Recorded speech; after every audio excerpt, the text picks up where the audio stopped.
안녕하세요. 평신도 성경대학 2학기 강의 통성경 길라잡이 신약편에 함께 하시는 여러분을 진심으로 환영합니다. 시간 제가 잠깐 기도하고 시작하겠습니다. 걸어가신 하나님, 우리에게 말씀을 사모하는 마음을 허락하시고 또 그 말씀을 배울 수 있는 귀한 시간을 허락하여 주심을 감사를 드립니다. 이 시간도 우리가 하나님의 말씀을 보고 듣고 배울 때 그저 지식적인 것으로 아는 것이 아니고 하나님의 마음을 알아갈 수 있는 믿음의 귀한 시간 되어질 수 있도록 하나님 역사해 주시옵소서. 우리에게 말씀의 지혜를 더하여 주시옵소서. 예수님 이름으로 기도드립니다. 아멘.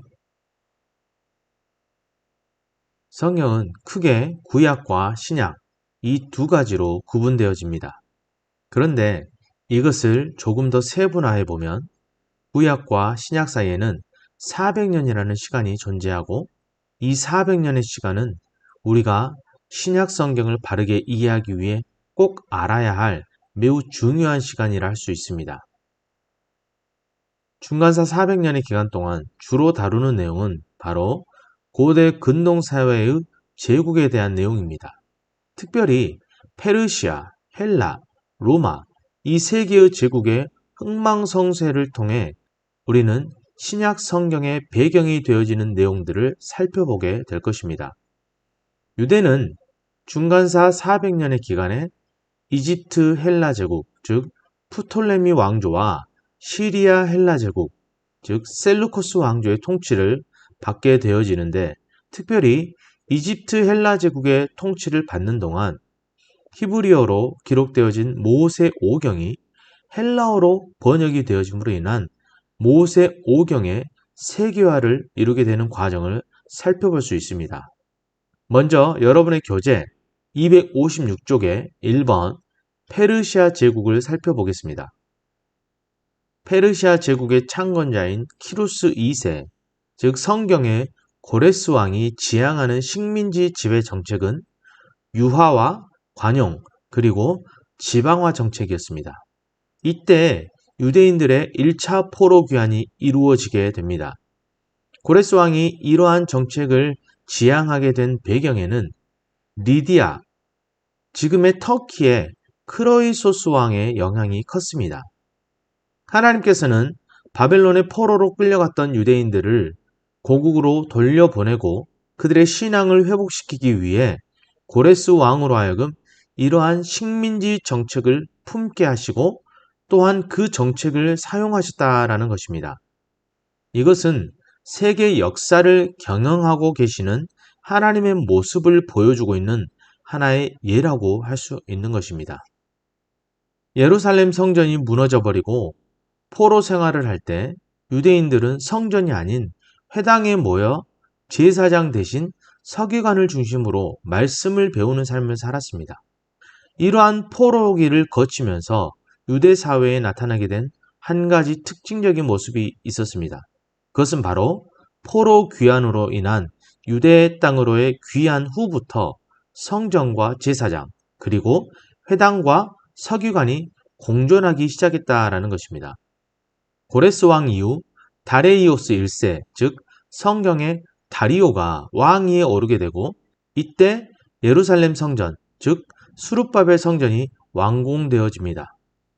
든든한 제국의 안정을 기반으로 다리오는 페르시아의 영토와 지배 범위를 마게도냐, 즉 유럽까지 넓히기 위해 그리스 본토 점령을 감행하지만 첫 번째 침략은 큰 폭풍을 만나 실패하게 되고 두 번째 침략 역시 그리스의 마라톤 평지에서 제대로 싸워보지도 못하고 패배하므로 두 번에 걸친 그리스 본토 점령을 실패하게 됩니다.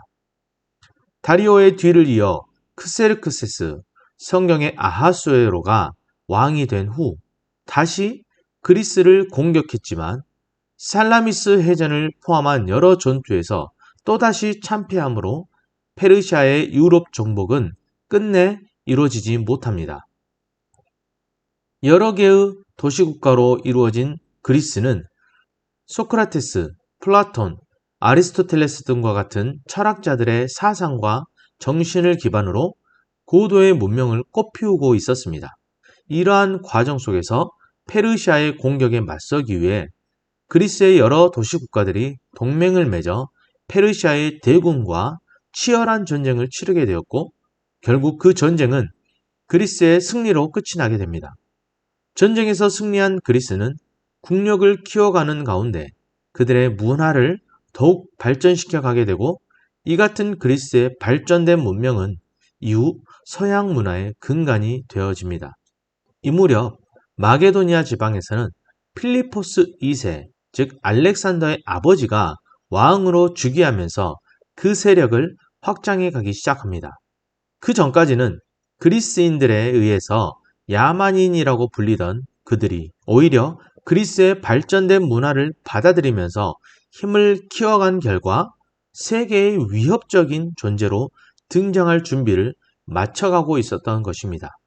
결국 페르시아는 다레이오스 3세 때 마게도니아의 필리포스 2세의 뒤를 이은 알렉산더 대왕에게 참패하고 세계의 패권을 빼앗김으로 제국으로서의 문을 닫게 됩니다.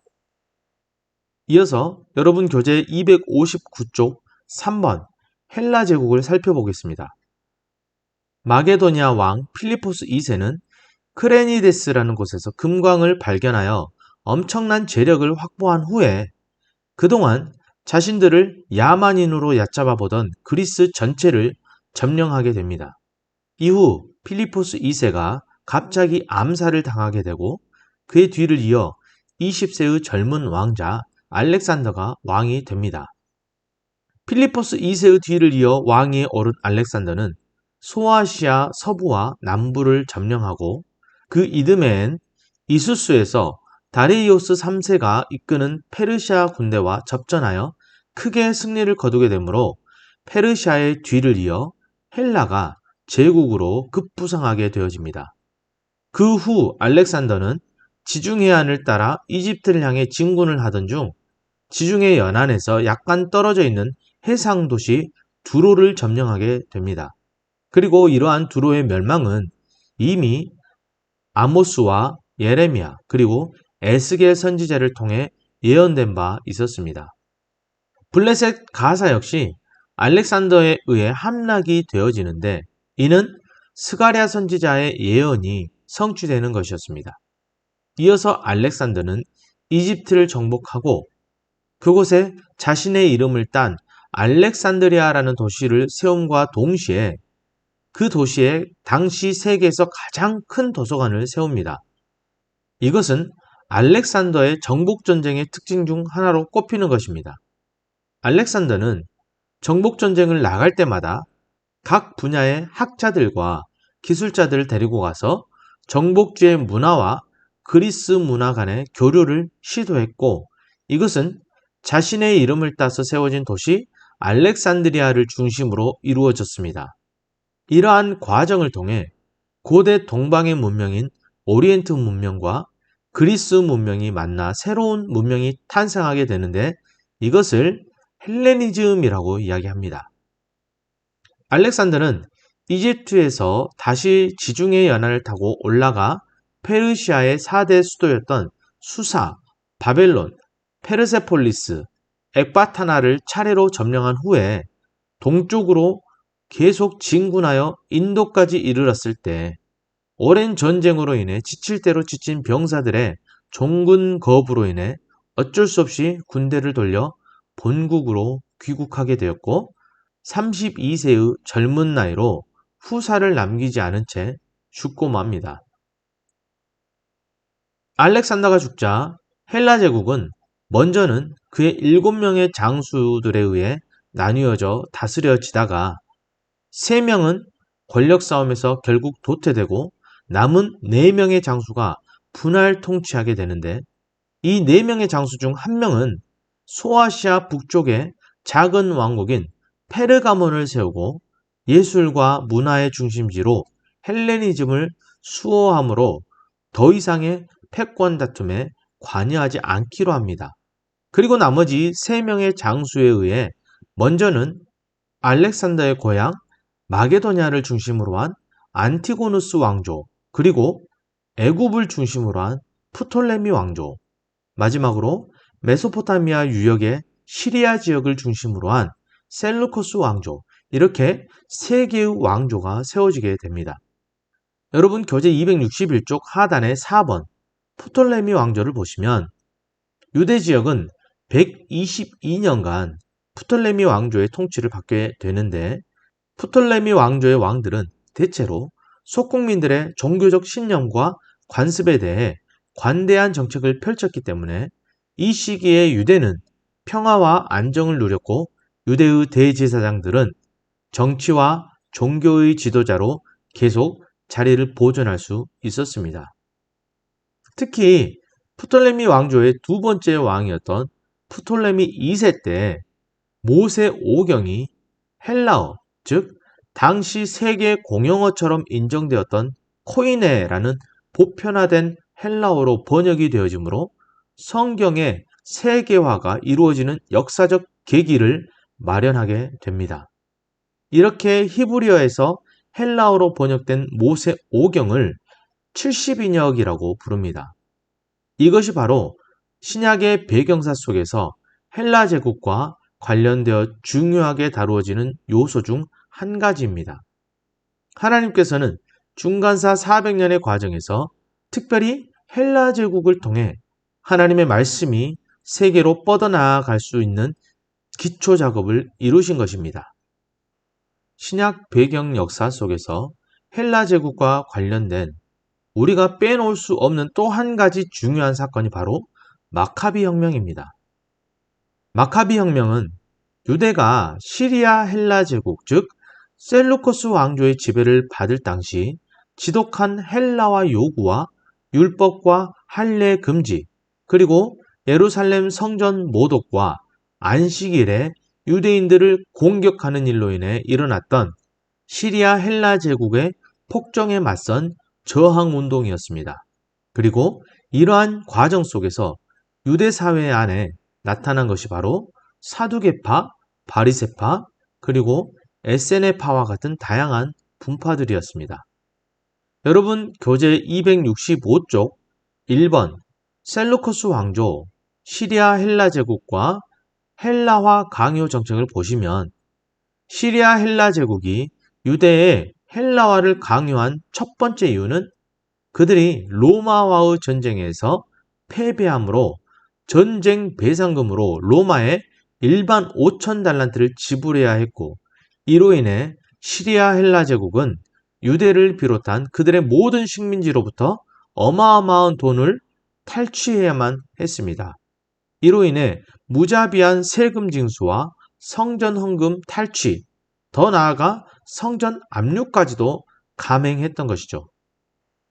유대의 헬라화를 강요한 두 번째 이유는 시리아 헬라 제국이 그들의 라이벌이었던 이집트 헬라 제국과의 전쟁을 위해 이집트로 출정했을 당시 이집트 헬라 제국이 로마에 도움을 요청했고, 결국 시리아 헬라 제국은 로마에 의해 자국으로 철수할 수밖에 없었던 것에 대한 분풀이를 유대에 했던 것입니다.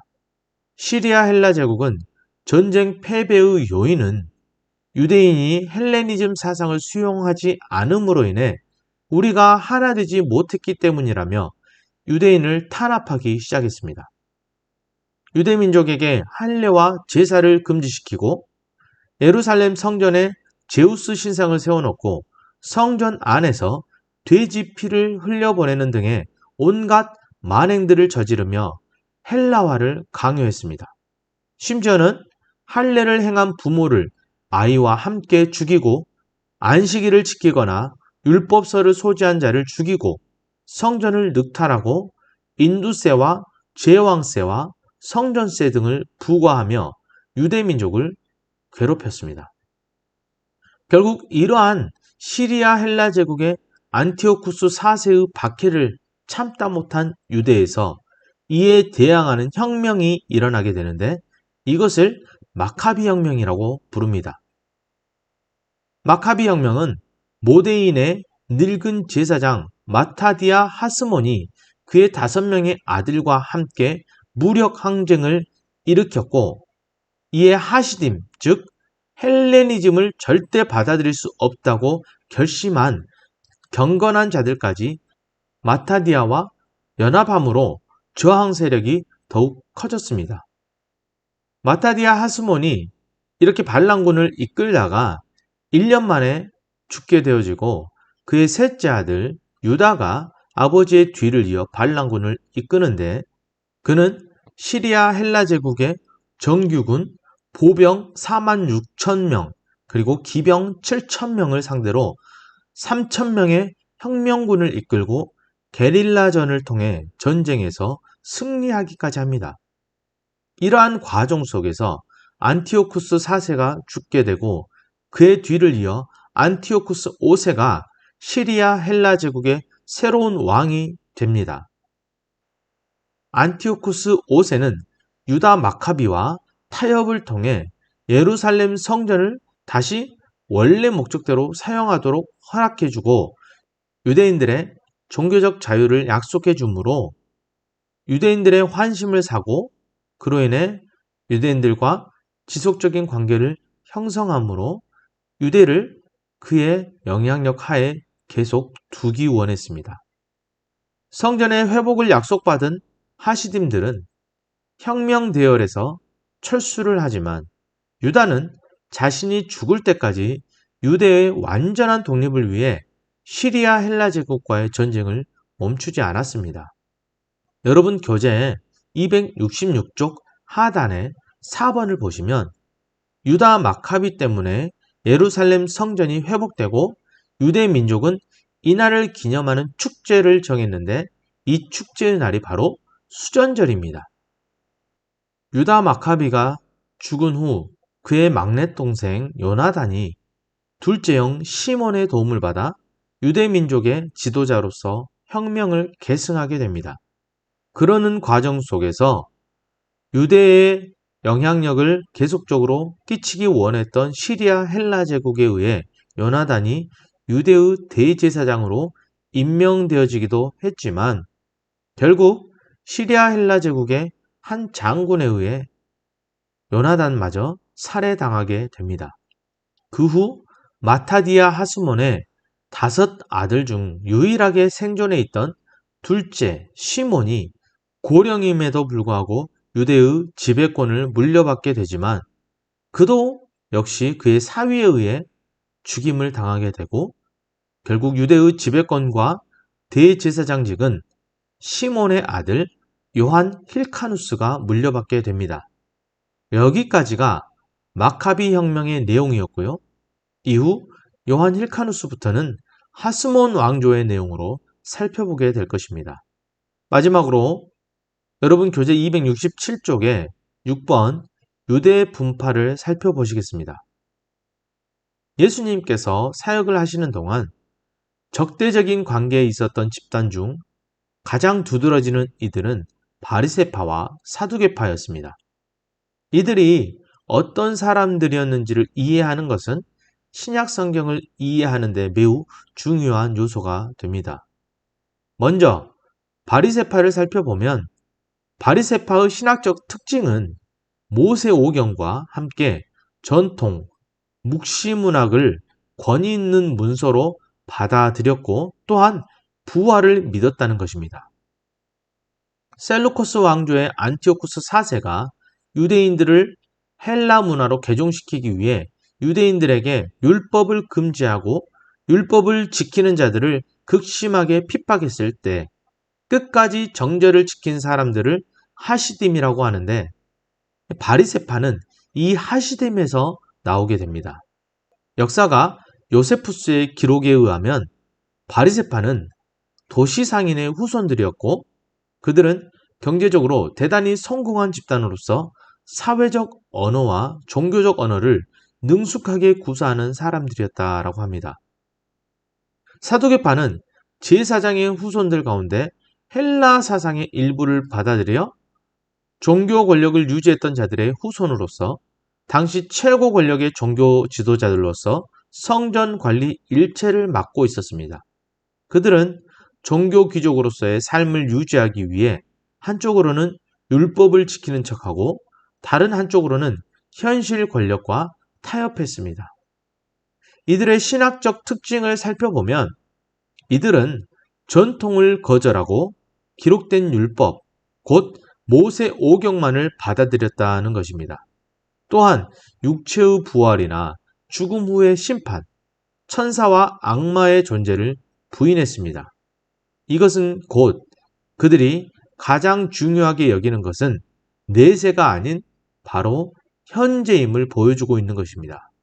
이러한 그들의 삶은 세속적이었고 자유주의적이었습니다. SNF파는 침묵, 경건을 의미합니다. 율법에 대해서는 바리새파와 비슷하게 엄격한 입장이었으나 현실 도피적이고 은둔적인 입장을 취했다는 것이 그들의 특징입니다.